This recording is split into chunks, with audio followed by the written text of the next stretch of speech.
Praise the Lord. 43-ാം സങ്കീർത്തനം 3-ാം വാക്യം.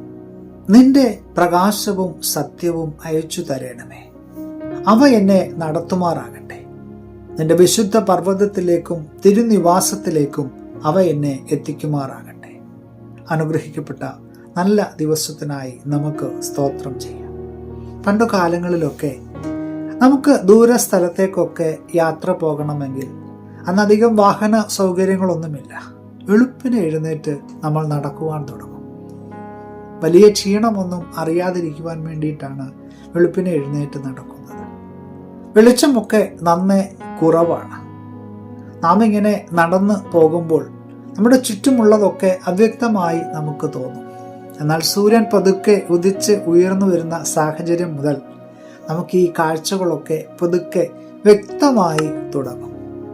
നമ്മുടെ ആത്മീയ ജീവിതത്തിലേക്ക് നാം കടന്നു വരുമ്പോൾ ദൈവം നമുക്ക് പ്രദാനം ചെയ്യുന്ന ആത്മീയ വെളിച്ചം ഇതുപോലെയാണ് നമ്മുടെ ഉള്ളിലേക്ക് കടന്നു വരുന്നത്. ആദ്യമൊക്കെ വലിയ അവ്യക്തതകളായിരിക്കും. ക്രമേണ നാമും ഈ വെളിച്ചത്തിന്റെ അനുഭവത്തിലേക്ക് കടന്നു വരും. ഒരു ദൈവ പൈതലിന് ആത്മീയമായിട്ട് വളർന്നു വരണമെങ്കിൽ ഈ ദൈവിക വെളിച്ചം ആവശ്യമാണ്. നമ്മുടെ അനുദിന ജീവിതത്തിലെ ഒരു നടപ്പ് അതൊന്ന് ക്രമീകരിക്കണമെങ്കിൽ നാം വെളിച്ചത്തിലേക്ക് വന്നേ പറ്റുകയുള്ളൂ. അതുകൊണ്ട് നാം തിരിച്ചറിഞ്ഞ ആ വെളിച്ചത്തിന്റെ അനുഭവം അത് മറ്റുള്ളവരിലേക്കും പകർന്നു കൊടുക്കുവാനായിട്ട് ദൈവം നമ്മെ ഒരു ഉത്തരവാദിത്വം ഏൽപ്പിച്ചിട്ടുണ്ട്.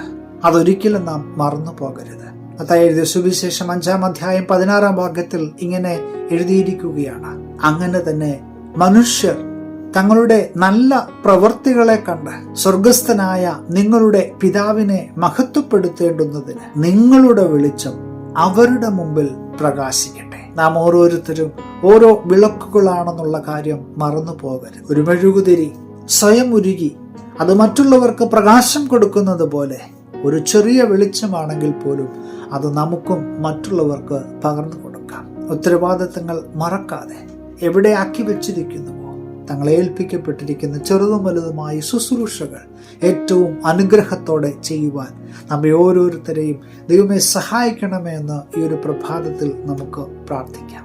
പുതിയ ദിനം അനുഗ്രഹത്തിന്റെ നല്ല ദിനമായി തീരട്ടെ എന്നുകൂടി പ്രാർത്ഥിക്കുന്നു. Have A blessed day.